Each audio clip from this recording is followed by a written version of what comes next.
B குரு சொந்தங்களுக்கு வணக்கம். இன்னைக்கு நேர்காணல நம்மளோட இருந்திருப்பவர் புவிசார் அரசியல் விமர்சகரும் பி குரு நிறுவனமான திரு ஸ்ரீ ஐயர் அவர்கள். வணக்கம். வணக்கம், வந்தனம், நமஸ்காரம். எப்படி இருக்கீங்க? ரொம்ப நல்லா இருக்கும். நீங்க எப்படி இருக்கீங்க? நான் நல்லா இருக்கேன் கார்த்திக். நம்ம ஆங்கில சேனல்ல நீங்க ஒரு 2 வீடியோ போட்டிருக்கீங்க டிவிகே பத்தி. ஃபர்ஸ்ட் வந்து அந்த TVK social media wave exposed, அதாவது சோசியல் மீடியா மூலமா தமிழக மக்கள் வந்து மூளைச்சலவை செய்யப்பட்டார்களா அப்படிங்கிற ஒரு டாபிக்ல போட்டிருக்கீங்க. இங்க பெருசா பேசப்படுறது என்னன்னா, டிவிகே ஜெயிச்சதுக்கே காரணம் சோசியல் மீடியா தான், பர்டிகுலரா இன்ஸ்டாகிராம். டிஎம்கேல எல்லா அமைச்சர்களும் வந்து இப்ப சொல்ல ஆரம்பிச்சிட்டாங்க, எல்லாரும் இன்ஸ்டாகிராம்ல போங்க, இன்ஸ்டாகிராம்ல தளபதியை பத்தி பேசுங்க, ஸ்டாலின் அவர்களை பத்தி பேசுங்கன்னு சொல்லிட்டு இப்ப எல்லாரும் டிஎம்கேல இன்ஸ்டாகிராம்ல அவ்வளவு ஆக்டிவா ஆக ஆரம்பிச்சிட்டாங்க. சோ என்ன நடந்தது டிவிகே சோசியல் மீடியா பிரச்சாரத்துல? எல்லோருக்கும் என்னுடைய நமஸ்காரங்கள். இது ஒரு முக்கியமான விஷயம். நான் வந்து எப்போ இந்த ரிசல்ட் இன்ஸ்டாகிராம் மட்டும் இல்ல, வாட்ஸ்அப்லயும் கொஞ்சம் அதற்கு தாக்கம் இருந்திருக்கு. இது ரெண்டுத்தையும் சேர்த்து தான் வந்து நீங்க பார்க்கணும். நான் வந்து உங்களுக்கு சில டேட்டா ஸ்டாட்டிஸ்டிக்ஸ் கொடுக்க போறேன், அதை பாருங்க நீங்க. அதுக்கப்புறம் நீங்களே கணியுங்க எந்த அளவுக்கு இதனால இம்பாக்ட் ஆயிருக்கு அப்படின்னு. இது மூளை சலவை மட்டும் இல்ல, அல்வாவும் கொடுக்கப்பட்டிருக்கிறது. ஏன்னா அல்வா சாப்பிட்டா தான் சின்ன குழந்தைங்கள்லாம் ரொம்ப எக்ஸைட் ஆகி அப்படியே சுகர் உடம்புல போய் குதின்னு குதிக்கும். ஸோ இது இந்த இந்த ஒரு டேட்டா பாயிண்ட் நான் காட்ட விரும்புறேன். இந்தியாவிலேயே இன்ஸ்டாகிராமின் தாக்கம் எங்கே அதிகமாக உள்ளது, சில மாநிலங்களும் ரொம்ப அதிகமா இருக்கு, அதை பத்தி பார்க்க போறோம். ஏன்னா இது முதல் தடவை இல்லை, இது வந்து டீப் ஸ்டேட்னுடைய விளையாட்டு மாதிரி தான் தெரியுது கார்த்திக். முதல்ல இந்த விஷயத்த வந்து அவங்க நேபாளத்துல பண்ணி பார்த்திருக்காங்க ஜென்சி பத்தி. அங்க வந்து அந்த பலேந்திர ஷா அப்படிங்கிறது இப்ப பிரதமரா இருக்காரு. அவரு வந்து இதே மாதிரிதான் ஒரு இன்ஸ்டாகிராம்ல ஒரு பிம்பத்தை உண்டாக்கி அந்த பிம்பத்தை வைத்து அவர் வந்து விட்டார் அப்படிங்கிறது முதல்ல அங்க டெஸ்ட் பண்ணாங்க. அதுக்கு அடுத்தபடியாக இப்ப தாவேகா வச்சு தமிழ்நாட்டுல பண்றாங்க. அடுத்தபடியாக உத்தரப்பிரதேசத்துக்கு வரத்துக்கு சான்ஸ் இருக்கு. நமது மக்கள் எல்லாம் மிகவும் உஷாராக இருக்க வேண்டும். இது மாதிரி ஒரு என்ன சொல்றது, தீய செயலை செய்யறதுக்கு விடக்கூடாது. ஒரு தடவை ஆயிருக்கு, இதுல நிறைய விஷயம் நான் பேச வேண்டியிருக்கு. முதல்ல நான் இந்த இதை காட்டுறேன் உங்களுக்கு, லோட் பண்ணுங்க. ஸோ அன்பர்களே, இதுதான் வந்து இந்தியா முழுக்க வந்து பாத்தீங்கன்னா கிட்டத்தட்ட 363 மில்லியன், அதாவது 36 கோடி பேர் இருக்காங்க இன்ஸ்டாகிராம்ல. 18 வயசுக்கு மேற்பட்டவர்கள்னு பாத்தீங்கன்னா கிட்டத்தட்ட ஒரு நிமிஷம், கிட்டத்தட்ட 900. இது வந்து கிட்டத்தட்ட இப்போ நாட்டிலேயே எத்தனை பேரு 18 வயசுக்கு மேல இருப்பாங்க, ஏன்னா அவங்க தானே ஓட் போடுவாங்க. அது பாத்தீங்கன்னா கிட்டத்தட்ட ஒரு 100 லட்சம் இருக்கு. 100 லட்சம் வாக்காளர்கள் இந்தியா முழுக்கும். அதுல 363, அதாவது 36 கோடி பேர் இன்ஸ்டாகிராம். அதாவது மூன்றில் ஒருவர் இன்ஸ்டாகிராம்ல இருக்காரு இப்போ. அதான் 37.5% காட்டுது. சரிங்களா? அப்புறம் பாத்தீங்கன்னா எந்தெந்த இடத்துல ரொம்ப அதிகமா இருக்கு தாக்கம் அப்படின்னு பாத்தீங்கன்னா, ஒரே செகண்ட், நான்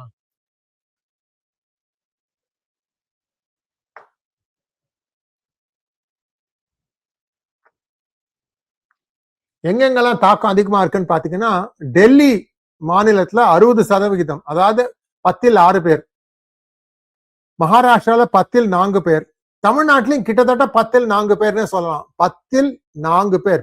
தமிழ்நாட்டை வசிக்கும் 10 பேர்ல 4 பேர் இன்ஸ்டாகிராம் வச்சிருக்காங்க. உத்தரப்பிரதேசத்துல பாருங்க, 4ல் ஒருவர், 25%. அங்கேயும் பயங்கர தாக்கம் இருக்கு. நம்பர் பாத்தீங்கன்னா தமிழ்நாட்டுல 2.1 கோடி இன்ஸ்டாகிராம்ல இருப்பவர்கள். இன்ஸ்டாகிராம்ல இருக்கவர் மட்டும் 2.1 கோடி. அடுத்தபடியா நான் வாட்ஸ்அப் கொண்டு வரேன். இதை வச்சு யோசிப்போம். இப்ப இவங்களுக்கு எத்தனை ஓட்டு வசூலா இருக்கு? உங்களுக்கு தாவேகாக்கு 1.5 கோடி தானே, 1.5 கோடி தானே, 1.5 கோடி கிட்ட இல்லையா? சோ இவங்க என்ன பண்றாங்க, இந்த 2.1 கோடி இந்த மக்களை வச்சு இதுல வந்து யாரு இன்ஸ்டாகிராம் அக்கௌண்ட்டை பார்த்து இவங்க வந்து இளைஞரா, முதியோரா, அடல்ட்டா இல்ல அப்படிங்கறதெல்லாம் எப்படி கண்டுபிடிச்சாங்க? அவங்களுக்கு அது அந்த இன்ஃபர்மேஷன் எங்கேருந்து வந்தது? இது நான் கேள்வி கேட்கறேன். தாவேக்கா எப்படி தெரியும் இந்த பர்டிகுலர் இன்ஸ்டாகிராம் ஹேண்டில் வந்து 10 வயசு பையனா இல்ல 18 வயசு? ஏன்னா நான் இங்க போட்டுக்கிறது 18 வயசு. ஆனா ஜனங்க சொல்றாங்க 10 வயசுலயே குழந்தைகளுக்கு இப்பெல்லாம் ஸ்மார்ட் போன் கொடுத்துடுறாங்க. ஸ்மார்ட் போன் வந்து அதோட சேர்த்து இன்ஸ்டாகிராமும் வந்துடுறது அப்படிங்கிற மாதிரி ஒரு குற்றச்சாட்டு வந்திருக்கு. குற்றச்சாட்டுல இது ஒரு ஃபைண்டிங்னு சொல்லலாம். இதனால என்ன விளைவுன்னு பாத்தீங்கன்னா, இந்த மாதிரி குழந்தைகளுக்கு ஒரு விதமான மெசேஜ் கொடுக்கணும், பெண்களுக்கு வேற விதமான மெசேஜ். நீங்க பாத்தீங்களா அந்த ஒரு கண்ணா பின்னான்னு ஒரு என்ன சொல்றது, அது ரொம்ப கீழ்த்தரமான சிந்தனையோட ஒரு மெசேஜ் பாத்தீங்களா? அண்ணாவுக்கு நாங்க தங்கையாவும் இருக்க தயாரு அப்படின்னு வேற எந்த டாட் டாட் டாட் இது மாதிரி. ஸோ இதெல்லாம் வந்து பார்த்து கொடுக்குறாங்க. அது மாதிரி ஒரு இந்த இந்த குரூப் இருக்கிறவங்க எல்லாம் பெண்மணிகள், இவங்களுக்கு வந்து இது மாதிரி மெசேஜ் சொல்லுவோம் அப்படின்னு. ஸோ இதெல்லாம் எப்படி கண்டுபிடிச்சாங்க? இவங்க கிட்ட ஒரு பரந்த அக்கௌண்ட் இருக்கலாம், எப்படி வந்ததுன்னு எனக்கு தெரியாது. ஏன்னா உங்களுக்கு எனக்கும் வந்து ஒரு இன்ஸ்டாகிராம் யூசருக்கு இந்த உலகத்துல எத்தனை பேர் இன்ஸ்டாகிராம் யூஸ் பண்றாங்கன்னு நமக்கு தெரியாது. இதுக்கு வேற ஏதோ ஒரு உத்தி வச்சிருக்காங்க, அது எப்படி வச்சிருக்காங்கன்னு தெரியல. ஸோ இது வந்து இன்ஸ்டாகிராம். ஸோ இன்ஸ்டாகிராம்ல நமக்கு ஞாபகம் வச்சுக்க வேண்டியது 2.1 கோடி 2.1 கோடி இருந்திருக்காங்க தமிழ்நாட்டுல. அதுல வந்து பயங்கர தாக்கம் இருந்திருக்கு. அடுத்தபடியா நான் வந்து உங்களுக்கு இதை எடுத்துருங்க. நானே எடுத்துட்டேன் ஒரு செகண்ட்.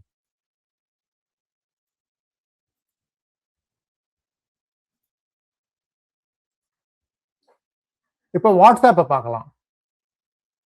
வாட்ஸ்ஆப்ல பாத்தீங்கன்னா இந்தியா 18 வயசுக்கு மேல இருக்கிற ஜனத்தொகை அதேதான் 100 கோடி. வாட்ஸ்ஆப்ல பாத்தீங்கன்னா கிட்டத்தட்ட 85 கோடி வாட்ஸ்ஆப்ல இருக்காங்க. மிகவும் அதிகம் அது. அதுல பாத்தீங்கன்னா ஒரு குரூப்ல வாட்ஸ்ஆப் குரூப்ல 1000 பேர் வைக்கலாம் நீங்க இப்போ புது கணக்குப்படி. ஸோ ஒரு நம்பர் என்ன சொல்றாங்க எல்லாரும்னா, கிட்டத்தட்ட 37,000 வாட்ஸ்ஆப் குரூப்பை நிறுவிருக்காங்க அப்படிங்கிறாங்க. 37,000த்துல ஒரு குரூப்ல 1000 கேம்பெயினுக்காக மட்டுமே 35,000 வாட்ஸ்அப் குரூப் ஆரம்பிச்சிருக்காங்க. ஆமா ஆமா. அதுல அந்த 37,000த்துல ஒவ்வொரு குரூப்பும் 1000 பேர் வச்சுக்குவோம். அப்படின்னா 37 மில்லியன். 37 மில்லியன்னா 3.7 கோடி. 3.7 கோடி வாட்ஸ்ஆப் அக்கௌண்ட்ஸுக்கும் மெசேஜ் போயிருக்கு. அப்போ என்னதான் எப்படி உங்களுக்கு தெரிஞ்சது? வாட்ஸ்ஆப்ல வந்து நீங்க பாத்தீங்கன்னா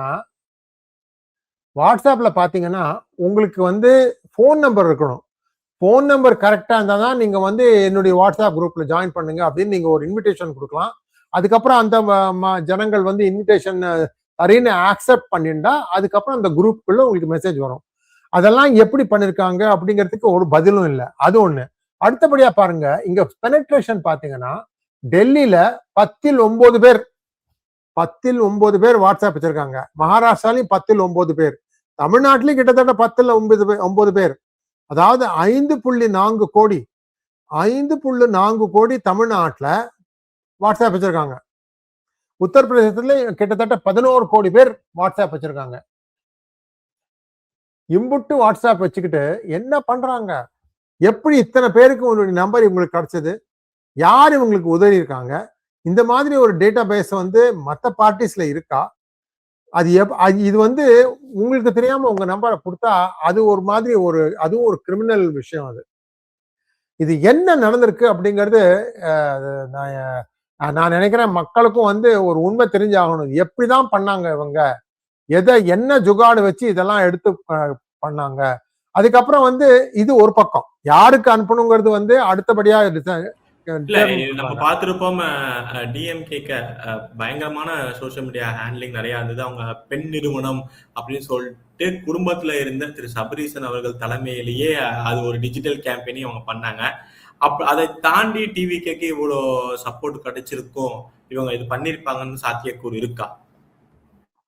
கண்டிப்பா. பாருங்க, இவங்க வந்து நான் நினைக்கிறேன் திமுகல பிரிண்ட் மீடியா, அப்புறம் சோசியல் மீடியா, இன்ஸ்டாகிராம் இல்ல மற்ற மீடியா, அதாவது ஃபேஸ்புக், யூடியூப்ல 40,000 சேனல்லாம் வச்சிருக்காங்கல்ல. யூடியூப்ல 40,000 சேனல் வச்சிருக்காங்க யூடியூப்ல. அப்புறம் இது சினிமா, இது எல்லாத்தையும் இவங்க கையில வச்சுட்டு இருந்தாங்க. ஆனால் இவங்க வந்து இன்ஸ்டாகிராமை பார்க்க விட்டுட்டாங்க. இன்ஸ்டாகிராம்ல வந்து 35 வயது கீழே இருக்கிறவர்கள் மிகவும் அதிகமாக உபயோகப்படுத்தும் ஒரு சாதனம் இன்ஸ்டாகிராம். 40க்கு மேற்பட்டவர்கள் உபயோகிக்கும் social media tool meta, Facebook. யூடியூப்ல எல்லாரும் யூஸ் பண்றாங்க. ஆனால் யூடியூப்ல உங்களுக்கு என்ன இதுன்னு கேட்டீங்கன்னா, இப்படி பார்க்கணும் நீங்க யூடியூப்ல. அதே இன்ஸ்டாகிராம்ல இப்படி பார்க்கலாம். ஒரு முகத்தை துல்லியமாக காட்ட வேண்டும் என்றால் நீங்க இன்ஸ்டாகிராம் தான் யூஸ் பண்ணணும். சோ அதாவது அதனால சொன்னேன், அல்வா பார்த்து கொடுத்துருக்காங்க, நல்லா சாப்பிட்டுருக்காங்க. இதனாலதான் வந்திருக்கிற விளைவு இது. இது விரைவில் வெளியில வந்துரும் நினைக்கிறேன். இவங்க வந்து இது வந்து ரொம்ப இப்ப நம்ம பார்த்துருக்கோம் ஒரு செய்தி. நம்ம ஹிந்துல வந்து தமிழ் ஹிந்து எடிட்டர் திரு சுரேஷ்குமார் அவர்கள் வந்து இவர் பதவியேற்ற அப்புறம் சிஎம்ஆ திரு ஜோசப் விஜய் அவர்கள் பதவியேற்ற அப்புறம் சில பல அறிவிப்புகள் எல்லாம் பண்ணியிருக்காரு. ஆமையை வந்து கடல்ல விடுறது, அப்புறம் வந்து நிறைய விஷயங்கள் பார்த்துருப்போம். ஷெட்யூல்ட் கேஸ்ட் பீப்புள் வந்து பொது தொகுதியில நின்று இத்தனை பேர் 26 பேர் வெற்றி பெற்றிருக்காங்கிற மாதிரி நிறைய விஷயங்கள் அவர் வந்து தலைமை செயலகத்திலே சாப்பிட்றாரு அப்படிங்கிற சோசியல் மீடியா கேம்பெயின் எல்லாமே ஃபால்ஸ்ன்னு சொல்லிட்டு அது ஒரு பிரேக் த்ரூ பண்ணி அது பெரிய பெரிய பேசு பொருளா அமைஞ்சது. சோ இதுவே இப்ப அவங்களுக்கு பேக் ஃபயர் ஆரம்பிச்சிருச்சா சோசியல் மீடியாவே? கண்டிப்பாங்க, கண்டிப்பா. நான் ஒரு சின்ன கேள்வி கேட்கிறேன். ஒரு முக்கிய மந்திரி, முதல் மந்திரின்னு இருக்கிறச்ச அவர் வந்து கார்த்தால 10ல இருந்து சாயந்தரம் 5 வேலும் ஏதோ ஒரு ஃபங்க்ஷன் இருந்துகிட்டே இருக்கணுங்க. அவர் பாத்தீங்கன்னா அவரும் அதிகமா வந்து பிரஸ் கான்ஃபரன்ஸ் எல்லாம் கொடுக்கறது இல்ல. இந்த ஆதவ் அர்ஜுனா ஸ்போர்ட்ஸ் டெவலப்மெண்ட் மினிஸ்டரா, என்ன எனக்கு புரியவே இல்லை. ஸ்போர்ட்ஸுங்கிறது வந்து இந்த மினிஸ்டர் ஆஃப் ஸ்டேட் கொடுப்பாங்க, போனா போடுறது போ, கபடி ஆட்டத்துக்காக ஒரு இது பண்ணு, ஜல்லிக்கட்டுக்கு ஒரு கவுன்சில போடு, அது மாதிரி. ஸோ அவருக்கு கொடுத்துருக்கிற பதவியும் அவர் செய்யற வேலைக்கும் சம்பந்தமே இல்லை. காலையில ஒரு தடவை சாயந்தரம் ஒரு தடவை ஒரு பிரஸ் கான்ஃபரன்ஸ் மேல பிரஸ் கான்ஃபரன்ஸ் கொடுக்குறாரு ஆதவ் அர்ஜுன். எல்லா முக்கிய புள்ளிகளும், அதாவது கான்ட்ராக்டர்ஸா இருக்கட்டும், எலக்ட்ரிசிட்டி போர்ட்ல இருந்து வரவங்களா இருக்கட்டும், எல்லாருமே வந்து போய் மீட் பண்றது ஆதவ் அர்ஜுனை. இவங்களுக்கு எப்படி தெரிஞ்சது இந்த ஆள்கிட்ட தான் மீட் பண்ணணும் அப்படின்னு? என்ன நடக்குதுன்னு எனக்கு புரியல. இது ஒரு பக்கம். இது தவிர இவர் வந்து என்ன பண்றாரு, ஜோசப் விஜய் தன்னுடைய 2 நண்பர்களை ஆபீசர் ஆன் ஸ்பெஷல் டியூட்டி போட்டிருக்காரு. இவங்க 2 பேர் தான் நான் பத்தி தான் நான் ப்ரோக்ராம் பண்ணேன். இவங்களுடைய பூர்வீகம் என்ன, எங்கெங்கெல்லாம் இவங்க வந்து சிக்கி இருக்காங்க அப்படின்னு. இது வந்து பாருங்க, கொஞ்ச நாள்ல இந்த கேஜ்ரிவால் விடுவிக்கப்பட்டார் தெரியுமா, டெல்லி ஹைகோர்ட்ல. அது வந்து அங்க இருக்கிற மத்த ஹைகோர்ட் சகா ஜட்ஜிகளே கேட்டிருக்காங்க, இது தப்பான ஒரு முடிவு, இந்த தீர்ப்பு தப்பானது அப்படின்னு. அது மறுபரிசீலனை போகுது. ஏன்னா அந்த ஜட்ஜ் என்ன பண்ணாரு, கொடுத்த எவிடன்ஸ் எல்லாம் எடுத்துக்கவே இல்லை. சிபிஐ இடி கொடுத்த எவிடன்ஸை எடுத்துக்காமலே நிரபராதின்னு சொல்லிட்டாரு. அது எப்படி பண்ண முடியும்? ஸோ ஏதோ கசமசா நடந்திருக்கு. அதனால இப்போ பெஞ்ச் ட்ரை பண்ண போடுது, 2 பேர் கொண்ட ஒரு பெஞ்ச் ட்ரை பண்ண போடுது. நான் ஃபுல்லா எதிர்பார்க்கிறேன் மீண்டும் அது வந்து ஓவர் டர்ன் ஆகி மீண்டும் கேஜ்ரிவாலுக்கு அந்த அவனுடைய ஜிங்க் செக்லாம் இருக்காங்களே, பூஜா, சொம்பு, பால்டி எல்லாம் திரும்பி போய் திகாரில் தான் போய் உட்கார போறாங்கன்னு நான் நினைக்கிறேன். அப்படி ஆன பட்சத்தில் இங்க இருக்கிற ஓஎஸ்டிக்கும் அடி வாங்குவாங்க. இவங்களுக்கு அதுல லிங்க் இருக்கு. நியூ கவர்மெண்ட் சொல்றீங்களா இல்ல ஓல்டு கவர்மெண்ட்டுக்கு லிங்க் இருக்குங்களா? புது இப்ப இருக்கிற கவர்மெண்ட். இவங்கள சில பேர் லிக்கர்ல மாட்டிக்கிட்டு இருக்காங்க, அந்த இதுல பேர் வந்திருக்கு. முன்னாடியே இப்ப அரசு வரத்துக்கு முன்னாடியே ஒரு டீல் இருந்திருக்காங்கிறீங்க. அப்ப கைவரிசை காட்டி ஆயிட்டு. ஆனா இங்க ஒரு விஷயம் பார்த்துக்கும், 2 அமைச்சர்கள், முன்னாள் அமைச்சர்கள் அனிதா ராதாகிருஷ்ணன், திரு செந்தில் பாலாஜி அவர்கள் மேல இடி வந்து வழக்கு பதிய சொல்லி திரு ஜோசப் விஜய் அவர்களுக்கு கடிதம் எழுதியிருக்காங்க. பட் அதுக்கான இன்னும் ரெஸ்பான்ஸ் வரவே இல்லை. நீங்க என்னன்னா இடியில ஒரு லிக்கர் ஸ்கேம்ல தெலுங்கானா மாட்டி நம்ம கேள்விப்பட்டிருக்கோம், கரண்ட் கவர்மெண்ட் மாட்டும் அப்படிங்கிற ஒரு பெரிய ஸ்கூப் சொல்லியிருக்கீங்க. ஒரு பெரிய அதிர்ச்சி தான். சில பேர் அடிபடுறதுங்க. அதுலதான் வந்து எப்படி சொல்றது, கோபிட்வீனா இருந்திருக்காங்க. கோபிட்வீனா சும்மா இருக்க மாட்டாங்க. அதாவது என்னன்னா, ஒரு பக்கம் கிட்ட வந்து பேரம் பேசுறது, கொடுக்கல் வாங்குறவருக்கு வந்து அவர் 10 கோடி கேட்டார்னா கொடுக்குறவர்கிட்ட 25 கோடி வாங்கிக்கிறது. நடுவுல 15 கோடி நமக்கு கமிஷன். இது மாதிரி புரியுதுங்களா? ஏன்னா அவன் ஊழல் பிடிக்கிறது 25 தான் பிடிப்பான். அப்ப 25ல எங்க போச்சுன்னு பார்ப்பாங்க. ஓ 15 உங்ககிட்ட இருக்கு. ஏன்னா அவங்ககிட்ட நீங்க 10 தான் அமைச்சிருக்கீங்க. ஸோ நிறைய ஊழல் இருக்குங்க. இது வந்து டிஎம்கே 2.0 அப்படிங்கிறது ஒவ்வொரு நாளும் மீண்டும் மீண்டும் மீண்டும் மீண்டும் வலியுறுத்துகிறார் ஜோசப் விஜய். நிச்சயமா பார்ப்போம். நீங்க சொல்ற மாதிரியே இப்ப தமிழக அரசுல ஒரு புதிய ஸ்கூப் ஒன்று நம்ம பிகுருஸ்ல கொண்டு வந்திருக்கோம். இது எந்த அளவுக்கு இதாக போகுது. இவ்வளவு நேரம் உங்க நேரத்தை நம்ம தளத்து வந்து பயந்தமைக்கு ரொம்ப ரொம்ப நன்றி. நல்லதே நடக்கும். வாழ்வாங்க. நமஸ்காரம்.